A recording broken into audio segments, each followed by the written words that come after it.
How's it going? Good. How are you? On this Good. Monday that feels like Sunday. I know it's kind of screwing with me a It's little bit. messing with me. I hate it. We have what we've had what feels like kind of a break because we recorded two to get ahead because I was out of town. Mhm.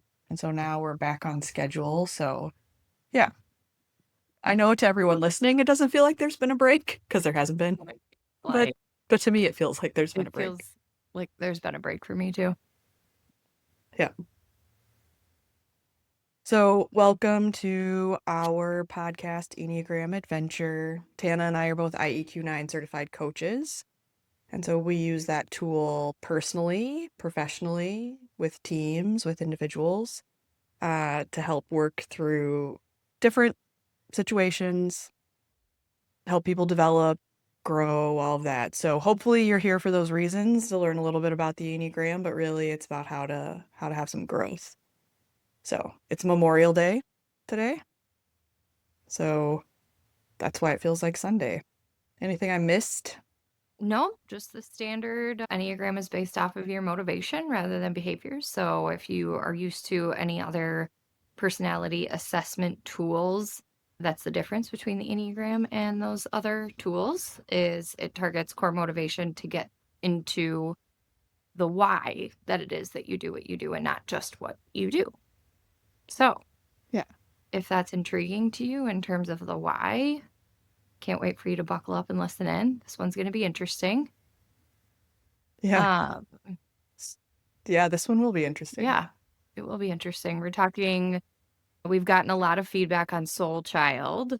So, Holly and I have decided to talk a little bit more in depth about Soulchild for each number. So, this is part of a few episodes coming up, but want to expand a bit more into the Soulchild theory. And as a reminder, if you're not familiar with that theory, it is that you were on track at a young age to become one number, and something happened to you to change your motivation and your behaviors to keep yourself safe, to be comfortable, whatever that driver is for your particular number.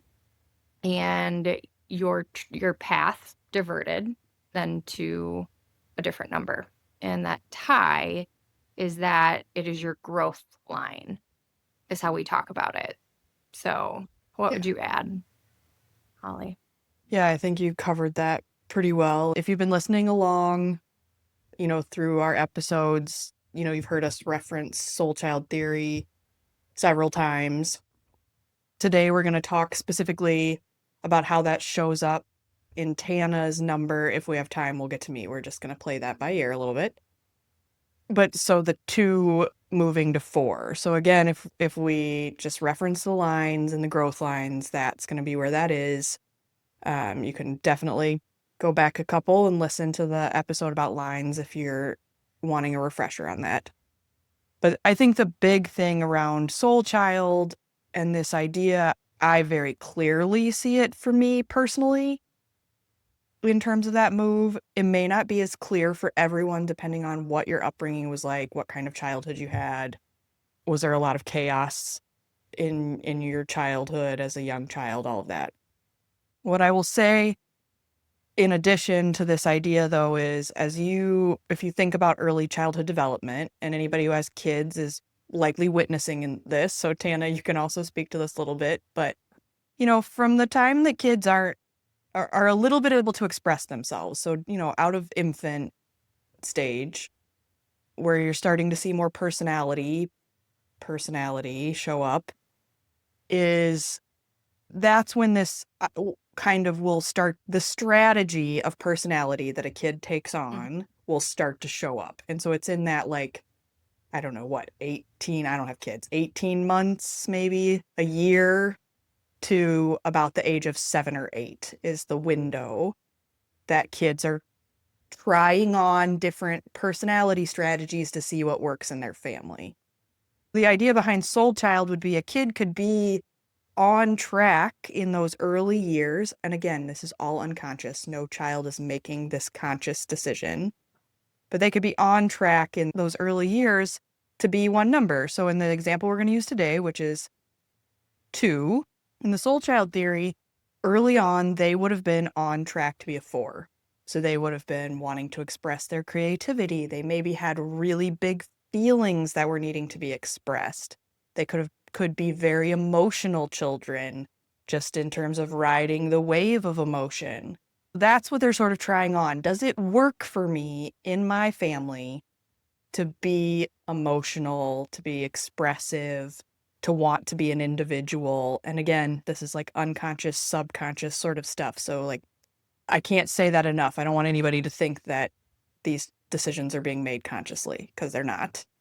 I don't know that you can do that until you have what, a fully formed prefrontal Right. cortex. I'm probably not saying that right, but like that decision making stuff isn't happening at that age. No.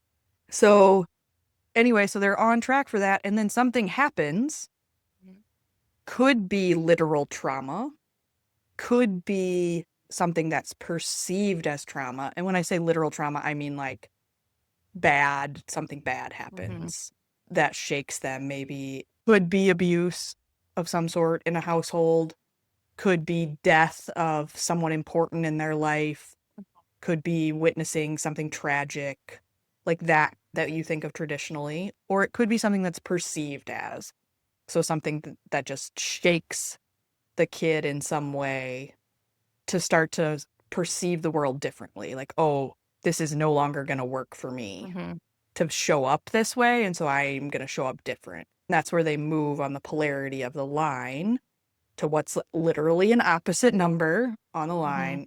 And so 4, like little baby 4s would then, if that happened to them, make the move to. So that's kind of a setup for you, Tannah, to talk about how that shows up for you Yeah. as as a as a 2 today. Yeah. I think if I'm being like really reflective, I don't remember one singular event that would have made me switch into a different space. But as I'm thinking about the primary traits of a 4, I did want to be different. I wanted to be unique. And that showed up for me in this adamant, like I was not going to do girly things. Like I was a girl that was never going to do girly things ever. It getting me to wear a dress was a 0% chance that would happen. Getting me to do like a dance class or play with dolls or like anything like that. Anything that is stereotypical girl things. I was 0 out of 10. 0. I would dress in sweatpants and mostly boy clothes. My sister, in contrast, very girly, like dance class, like all the things girl. I just was not that kid. I was always dirty, running around outside. My hair was 100% of the time a mess. I was just like a little wild child. I remember some memories of like me. My parents used to live when they were married, they lived on a relatively small piece of land, but in the country. So our nearest neighbor was my uncle's farm and then my grandparents' house on the other side of the farm. And we used to get gophers in our yard all the time, and my dad and his friends would, like, sit outside and, like, drink beer and shoot these gophers from the patio, and then I would go run and get them and, like, throw them over the fence. And that was, like, my idea of a good time. So it was just, like, Hmm. this absolute rejection of, like, "Oh, you want me to be this way? No." So I think that for me, the change happened probably around that really key time of, like, 8-ish, 7 or 8, and at that point, my parents were getting a divorce, and my sister is 8 years older than me, and she's my half sister, so she was whenever I was going to be with my dad, she would still be with my mom, so it was a pretty significant shift, right? Because 'Cause I'm going from, like, 1 house to 2 houses. My sister's not gonna be with me at the one house anymore. And then after that, my mom moved, like, quite frequently, like, within the same city. It wasn't like I was changing school districts or anything. I had all the same friends. But around that time, life got pretty hectic. I would say that I was exposed to some very adult problems at a very young age. So I think that's maybe where it came from because, like, the big adult piece of those problems were just something that I didn't really know, like, how to handle. So I would just try and be helpful in literally every other area. That served me well because it, like, calmed the waters. So, I think it was maybe and now I'm thinking about it, maybe, like, the separation of my parents changed my motivation to need different things in relationships and, like, really hone in on that piece of that 2 energy, where 4 and being unique and being, like, what felt like work was not an option. So I think if I think like, go back to that, now if I'm thinking of my own kids, so again, my oldest son is 6 and my youngest son is 3. My oldest is going to turn 7 in August, and he has tried on a lot of different versions of who he is. I still don't have a real, like, finger on where he's trending. Some days it feels very 3, some days it feels very 8, some days it feels 1 or 2. So, the consciousness of it for me is how do I give him enough boundaries to keep him safe, but give him enough freedom and space to, like, become who he wants to be without it being framed as trauma.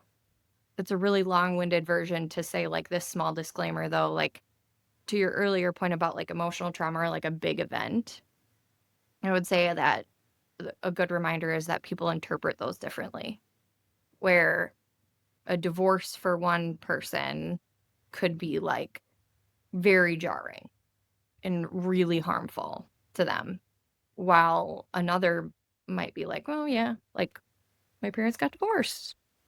It it's Fine. fine. They're much happier people." Like, that could be the story for it for them. The work for me is 4 is my lowest number today.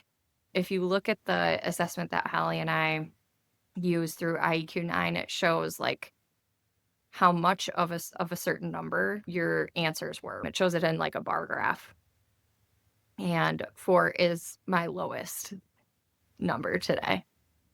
So there's a lot of work in that for me, but to go all the way back, I did have really big feelings as a kid. I was very loud. I had really big reactions about things that affected me. Happy, sad, all of it, not just the bad ones.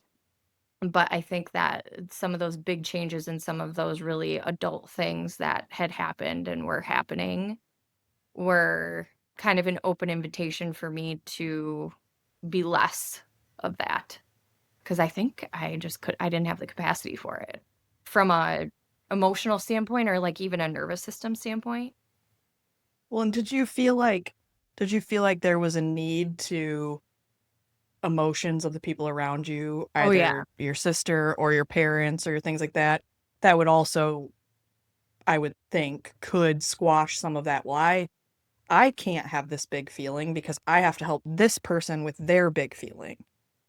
Yeah, there were many times that really big emotional adult feelings were placed out in the open, and it felt like it was mine to do something with that. So, it was always managing the emotion of the people around me. So it's a little bit of where that 2 manipulation comes from too, though, where I've talked about this before on the podcast, but every time I enter a room, I can tell who's happy to be there, who's mad to be there, who's indifferent just by walking in the room. And part of that is because I needed to know what I was walking into, what was happening for the person or people around me in order to figure out, am I going to stay in this room or am I going to go to my room? Am I going to like, what am I going to do right now? Sometimes the helpful thing, but also like the protective thing for me was just to like exit the room. I also took on a lot of like, I don't know if this was because I saw a lot of emotion, but I began adopting those emotions. So I think that's where that empathy piece comes from, where again, wasn't mine to do anything with or to feel, but there was no way for me to learn that at that stage. I didn't have somebody teaching me that. Where like today, as an example, I will, if I'm frustrated with the kids or like one of them, or and I'm visibly frustrated, or I say something that shows that I'm frustrated, I usually try to name the feeling. Like I'm irritated. But then like when I calm down, there's always this moment that I go back to whatever kid I was having this interaction with and say, "I'm sorry. I had this like big reaction. Here's where it came from. I shouldn't have done that. And it's not yours. It's me." Keegan's like so forgiving. He's like, "Oh, it's okay, mommy. That happens to me sometimes too." And you're so great. But it's that discernment that is still really hard work for me, where that's not my Yeah. feeling or it's not my anxiety or my thing to hold on to. So it's a bit of that. Well, that's probably just to touch on your growth to 4. Mhm, That's probably part of your key growth and the difference between feelings for 2s and mhm, 4s. 2s are feeling the feelings of the people around them constantly. mhm. 4s are aware of the feelings around them and may be influenced, but they are not necessarily taking them on in the same way that a 2 is taking them on. There's a boundary Yeah. for a 4 that I am very jealous of today. I kind of remember that feeling of like, "Ugh, whatever." I remember that as a kid. I can't for the life of me, like, put a finger on, like, a thing that happened where all of a sudden I started taking them on. It might have been, like, the whole process of, like, my parents kind of packing up their respective things. There's a lot of memories around that time that are, like, bits and pieces that were weird. One of my, like, most vivid memories is when my parents actually, like, told me they were getting a divorce. I think it's so vivid because there'd been other divorces in our family, and then, like, at one point as a kid, I did something silly, like, made them promise that they would never get a divorce. Oh, of course you did. Of course. And they did, and I was, like, so mad. I was so mad. And I remember vividly saying, like, "You promised me. You promised me." Oh, savage. Absolutely savage. But then I remember, like, the rationale was like, "Oh, good news, you get 2 Christmases, you get 2 bedrooms," as parents do, right? Like, we try to make it Yeah. sunshiny in some kind of way when something is negative, but I think it was just the memory of then I think, the other tie that I think I can think of is a lot of my friends' parents weren't divorced. It was a weird range of emotion to see that because there was a little bit of shame involved where I'm like, "Ooh, this is weird. This is different." My parent like, ugh. But I remember, like, going to my friends' houses and having, like, the best manners in the world and being, like, the most perfect guest, and they would just, like, rave to my parents when I got picked up. Like, "She's so polite. She's amazing to have around, blah, blah, blah, blah, blah." For whatever reason, that praise coming from, like, a healthy perceived healthy situation felt different. So, there was a little bit of shame, there was a little bit of this, like, jealousy, there was a little bit of why does this, like, woe is me, like, why does this have to be so complicated? Then that kind of transitioned to teenage years where it was, like, wild child, like, a little more angst again. It wasn't for angst. It was like Well, it was like teenager angst. yeah. I mean, how does that show up in the two space though? Because like we talk about this, and I think every number has their version of it. But like, is that like resentful, like angsty? Mm, We talk about twos having resentment when they get unhealthy. Is it like, I don't want to do all these things that I'm being expected to do, therefore I'm resentful, you know what I'm trying to say? mhm. It's a little bit like I'm so tired of having to do this stuff all the time. I'm not gonna do it, and I'm gonna piss you off on purpose. It's a little bit of a cry for attention is what Mm-hmm. it is. For teenage me, it was, I'm gonna go have a social life, and I'm not gonna care at all about my grades, and what are you gonna do about it? Well, it almost sounds like, and I don't know if this would be so interesting. I don't know, maybe we try to like study the Enneagram and write a book on this. But like the side of because what it sounds like is a 2 going to 8. Teenage you sounds like 2 moving to Oh, 8. yeah. That would make sense. Yeah. Yeah. Teenage me was in full, like, I'm in it for myself, and Yeah. I'm gonna do what I want when I want, and you're not gonna control me. Then I think the hormones calm down, right? Partially. And then God damn oh hormones. god. And then I get a little bit of freedom because I'm not living at home anymore. Just having that was enough to be like, "Okay." And also I'm paying for this, so, like, I should I should go to class. I'm in college now. I have to pay for this. This is real. But just being out of the house was enough to feel like, "Okay, I can get back to that other space." I would say that, like, college was very typical for me until, I don't know, it was right about the time I turned 22. Landon and I were together for, like, a year, and I would just come home every single weekend from so I could, like, stay at his apartment in Madison. We definitely weren't going out all the time, like, I kind of got the super wild stage of my life out of my system. Then it was like, I don't know, we'd go to dinner with his parents. So then it kind of came all full circle back, but I think you're right that during that, like, teenage time, it was 8 energy. Yeah, that's why I'm like, I've never read anything about that. That would be so Yeah. interesting. Maybe we'll have to like try to pull some stuff out Yeah. and get some idea of like, is this like a typical Yeah. thing that Mhm. happens Yeah. in sort of and the time frame could be a little different, right? Maybe for everyone it's not Yeah. all high Mhm. school, maybe it came in college, but is there like a period as you're going through development Yeah. that you actually flip into that stress Mhm. number for a time? Yeah.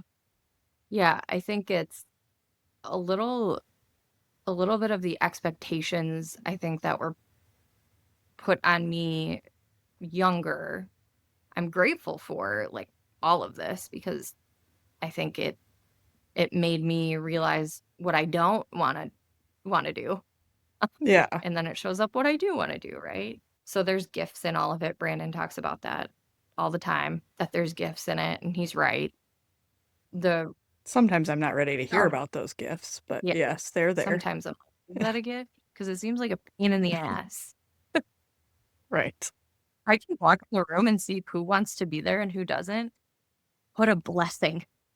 But I do think that to come kind of full circle, the relationship with authority is what changed for me. Oh, interesting. If you really think back to the beginning of Yeah. the relationship with authority changed. And if you think about the difference between 4 and 2 in their relationships with authority, that makes so much sense. Some of it is that while the two transition happened for Mhm. you, and that sort of is where your as a kid where you were like, this is the safest path for Yep. me, is to be helpful, is to manage other people's emotions, is to show up in this way. Mhm. That became like safe for you and you settled there. Mhm. The thing now is like as you're developing this awareness as an adult who can make conscious decisions to change, Mhm. is like where does 4 feel good to you now?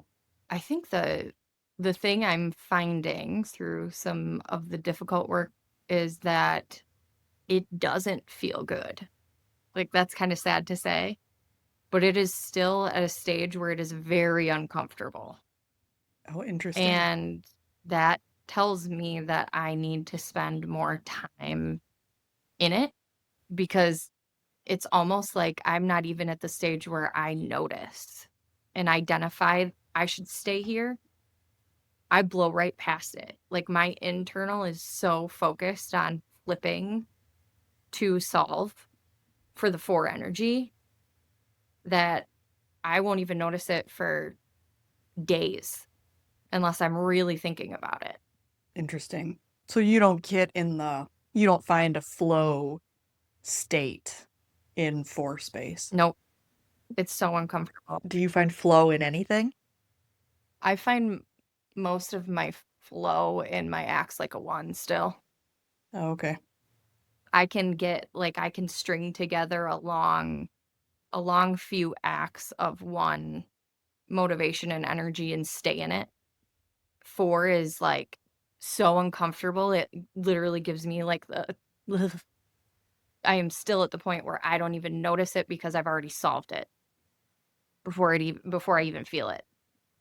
Oh, interesting. It gives me, like, the literal like, the body feeling it gives me is ick.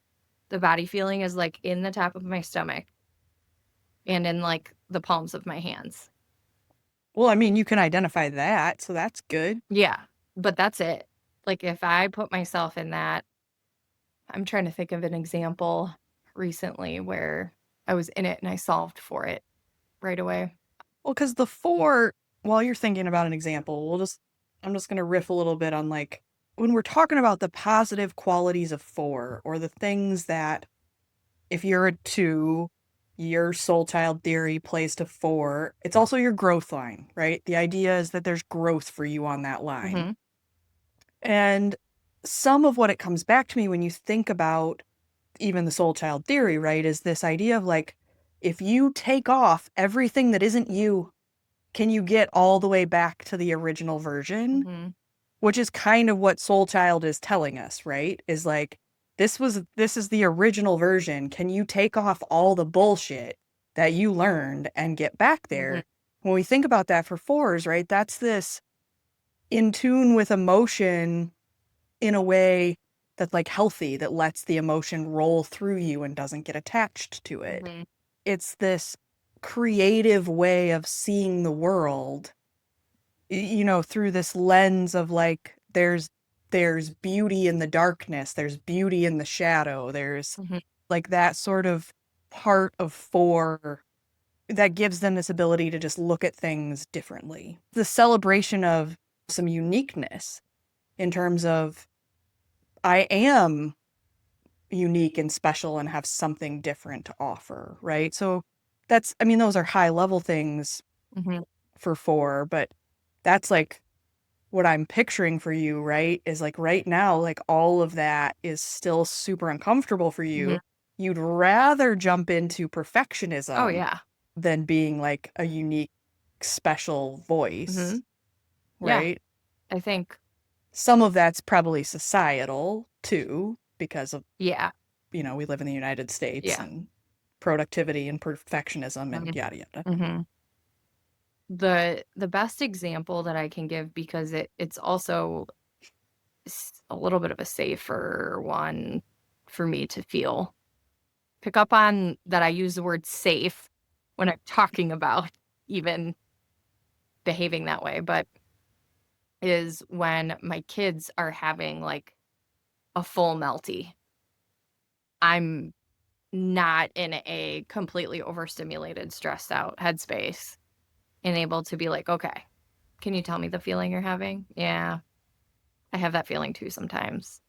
And that I'm detached from it because I have this thing that I try my best to remember with my kids is like, am I going to meet their chaos with chaos or am I going to meet their chaos with calm? I want them to be able to see me as a resource when they're feeling that way. Not that I'll solve it for them, but at least that I'm there. I think that's the best way that I can describe like a regular occurrence of that because I remember if I had a feeling when I was younger, it was met with like also that feeling of like panic and like what's going on? Like how do I make this go away as fast as possible? Yeah. I just want them to be able to like actually digest emotion, like name it, digest it, and move on Right. instead of because when I'm overstimulated, I meet their chaos with chaos. I'm like, Jesus Christ, like calm down. Yeah. How many times like I've been pissed off and people told me to calm down? That doesn't work. I think it's a little bit of that. I do want to switch to why it's helpful to think through soul child a little bit, at least for me. And I'm interested to hear your thoughts on it. But the reason it's helpful for me to think about my number in that way is because I still have so much work to do to feel more comfortable. So my segue out of not even being able to sit with a 4 feeling or a 4 moment before I'm solving for it to say I have a ton of work to do. A ton. Because being unique, special, any of those things are not even like close to the surface for me. Not even close. Yeah. Well, job security for Brandon. Literally. So, yeah. Literally. I think it's interesting. I think some for me, we've talked about 4 being a wing for me. So Yep. this is the only way I can relate to this in terms of your discomfort with 4, because I can relate to some of it. I definitely was raised in a house where the unique stuff wasn't super, I don't want to say it wasn't celebrated. Like each of us had our own talents. That was fine, Mhm. right? Or our own things we wanted to do. That was okay. It was more the big emotions, but there was also always this undertone of like, it's okay to be average. I'm not saying this. I'm not articulating this very well. But it had to do with like averageness. Yeah. Like if one of us was like, "Oh, we want to pursue XYZ thing," Mhm. there was sort of this undertone of you can do that, but just know you'll always be average. Just know it's very difficult to be excellent. It's very like that kind of Yeah. thing. I'm not like, right? Mhm. There was a little air of like settle for what's safe that would come through like this is yeah, I'm not doing a great job articulating. We can talk about this more when we talk about my soul child, but the theory or the fourness for me, the comfort with the fourness, there was always like the hint of it that showed up for me in that wing of the not liking the popular Yeah. thing. I also was very much like I was referred to as a Yeah. tomboy as a child, like same idea there. I was referred to that so much that sometimes I would flip into a girly thing because I was tired of hearing that. Like, stop telling me I'm that. Like, so now I'm gonna wear this No, you do it like different. big poofy dress and like be a princess for Halloween because like no, you don't get to tell me that's what I It's am. hilarious. But so there was like that piece. There was always like that hint of that sort of Mhm. fourness for me. But I would tell you that it hasn't been probably until the last 5 years or maybe even more, even less than that, where I've really just been like, oh, fuck it. Like, I'm fine. Yeah. Like, who cares? Like, I'm just gonna do the thing, make the thing, say the thing. That's that been the journey thing, right? And we talked about Mhm. this when we talked about fives a little bit of like, the thing they say about turning 40 apparently is true, where then all of a sudden it's like, I don't give a fuck. Like, do I don't whatever. care. Yeah. What do you want from me? Like, this is what I got to give you. Like, whatever. And so there's like some more comfort for me that's coming for. So maybe like as you work through this, you'll find more comfort in that space differently. Because there's also like sometimes, Brandon and I also talk about this, right? Like sometimes it's about, no, you actually do want to stand out. And am I at a point in my life where like standing out actually would benefit me? Right. And so leaning into it that way. Right. Whereas all growing up, it was safer to fit in. It was safer to not be seen. Mm-hmm. So how do you Mm-hmm. like work that in some way? I don't know. Anyway, my point was like you'll like I feel like you'll foreignness may get more comfortable for you as you get older. I think it might, and I think it's just I would say that, well, I don't feel young every day. I am also, you know, the kids are super young still. Like we are just kind of learning what it's like to navigate things as parents. Like just this last year, all the kid birthday parties have started, and like we're just organized sports, we're experiencing new things and experiencing like new ways of living because it also feels like this summer is like, and any parent who listens will so appreciate this, is like we actually feel like we don't have to be locked in our house or like tethered to our house because the kids are at an age where if a nap is skipped, who cares? They're going to be bears at the end of the day.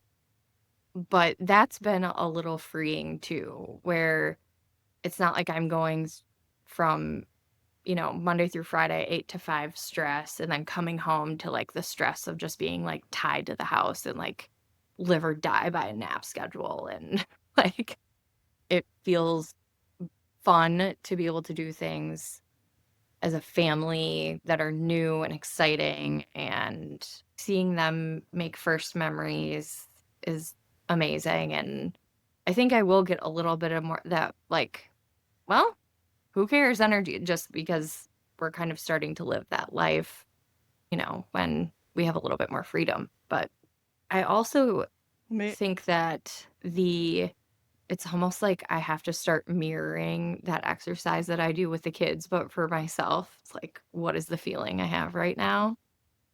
There's a reason why I leave my calls with Brandon being like, my shoulders are literally lower. That's always my indicator of having had a call. But he names the feeling. Like in our call, you know how he'll start being like, "Oh, that feels really chaotic," or "That feels really Mhm. disorienting." I'm like, "Yes, it does." I don't know why I couldn't verbalize that, but giving it a name, sitting with it, and sorting through it, not feeling shame for it. Like there's still so much shame tied to 4 energy for me. The embarrassment that always comes on the back end of it for me is, like, wild. Ooh, well, let's talk about that. It's like, okay, have you ever been hungover and you wake up in the morning and you're, like, instantly anxious of, like you just feel that, like, tension of, like, "Oh my god, did I say a stupid thing? Did I do a stupid thing?" Oh, I don't have to be hungover to have that, but yeah, I know what you It's that after I have, like, an emotional reaction. I am so embarrassed, and it's like I have to do something with like, I have to get up and go do something to just, like, move my body and be like, "Oh my god. Bleh, bleh." Oh, that's a little bit of the acts like a one coming out, right? I'm gonna fix it Yeah, by doing something. yeah, like, go Oh, do something productive to make myself feel better about having done that thing or had that feeling or said that thing that I am feeling ashamed of.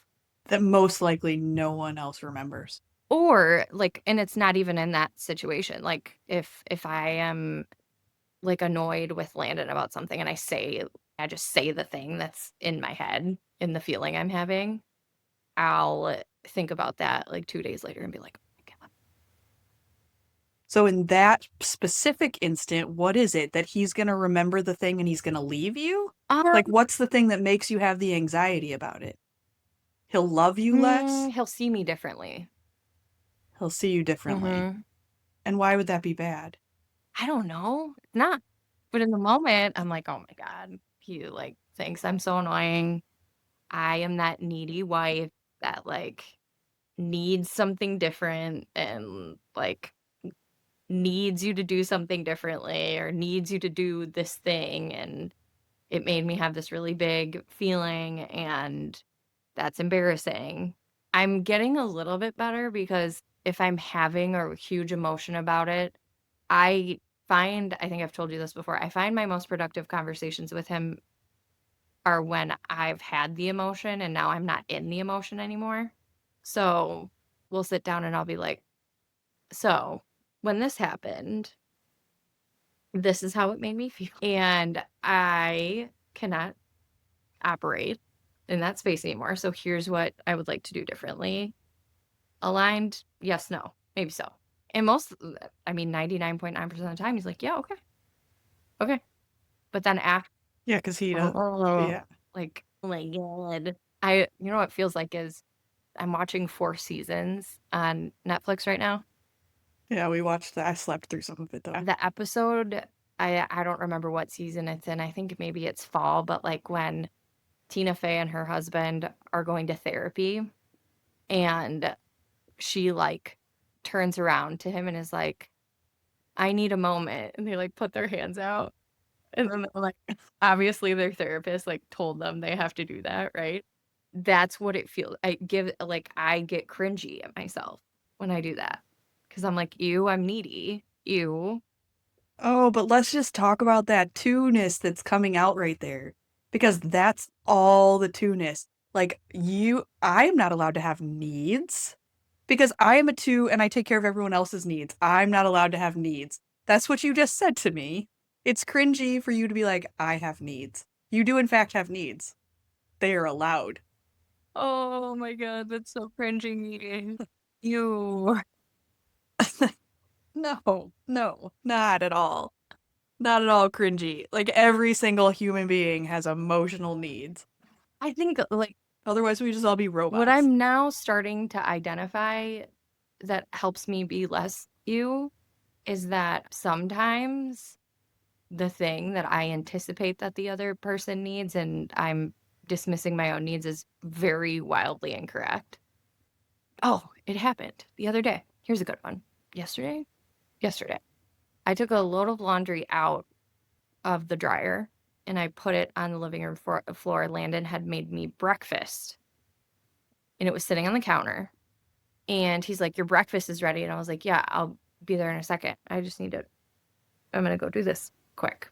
And he's like, well, it's going to be cold. Just come and eat. So I'm like, well, I thought you would be annoyed that the laundry is sitting on the floor and it's going to get wrinkled because it's not folded. And he's like, laundry has sat on the floor for like 3 to 5 days before. Do you really think I give a shit? But I had like told myself, he's Yeah. going to be annoyed if I don't do this because if there's something in there that's his and it's going to be wrinkled, then he's going to like have something to say about it. Completely untrue. And also, if he does have something to say, I'll be like, come at me, bro. That would be my Right? attitude. You got something to say about You that? won't. Wash your own damn Yeah. clothes. Yeah, like, But that's so funny though, because think of the freeing space. I can get there with this for feeling. The freeing space is not having to think through the potential situation of someone. That's where the shift is. In my current number, I'm thinking through multiple different scenarios about how that person could be mad at me, and I'm trying to solve for something that I have no idea is true or not, but I'm telling myself it is. When the 4 energy is like, I'm hungry. I'm gonna go eat. I'll deal with that in a second. And not even thinking about anybody else in that equation. well, in the four, what I will say is like an unhealthy four would get caught up in the, I don't want to make this about the negative side of fours, but just to think about the difference for you in terms of like, because everything you're saying, right, is this like negative side of two thing, like worried they're mad at you, what have you done wrong, blah, blah, blah. The four isn't going to think about it the same way, but the four is going to have like, there's going to be things that show up for the four that are like in like envy, Mm. right? And it's this, the thought process for them isn't, are they mad at me? It's more like, I don't have, I'm trying to think of it, how to tie it to this example, which is very difficult when it comes to laundry, but it's more like this sort of jealousy, envy thing that comes out of them.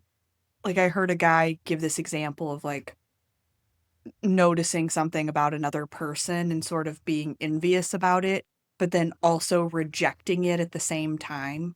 Oh, so in my example, it might have looked like, "Oh, wow, Landon must be so nice to be able to sit down and eat breakfast. Like, I'm jealous of that, but I'm over here doing this thing." And I wouldn't even want to be sitting to have breakfast anyway. Right. Right? Like it's Yeah. like they come full circle on Right. the thing to like, and I don't even want it Right. anyway. Whatever. Yeah. Yeah. Good. I don't know. I need more 4 energy in my life. I need like a good who gives a shit moment, you know?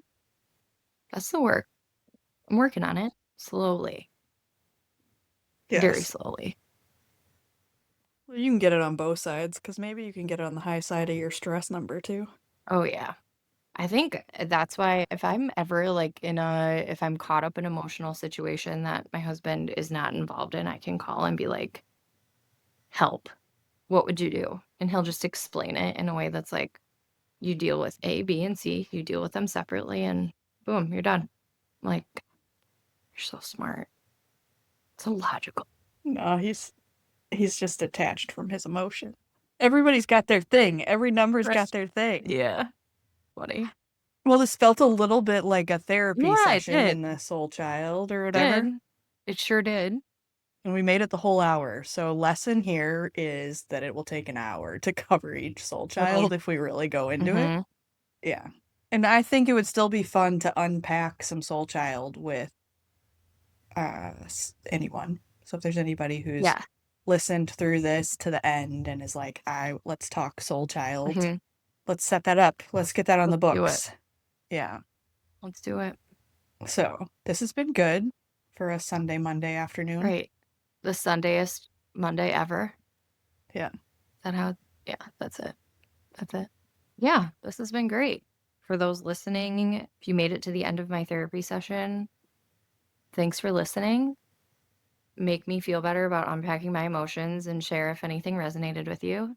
Yeah. For all of our two listeners, leave us some comments about how this shows up for you, what your thoughts are. Yeah. A little amen, sister friend, so I don't feel so awkward. Mm-hmm. And If you're a two and you listen, I'm calling you out. Leave us a comment. You know who know you who you are. are.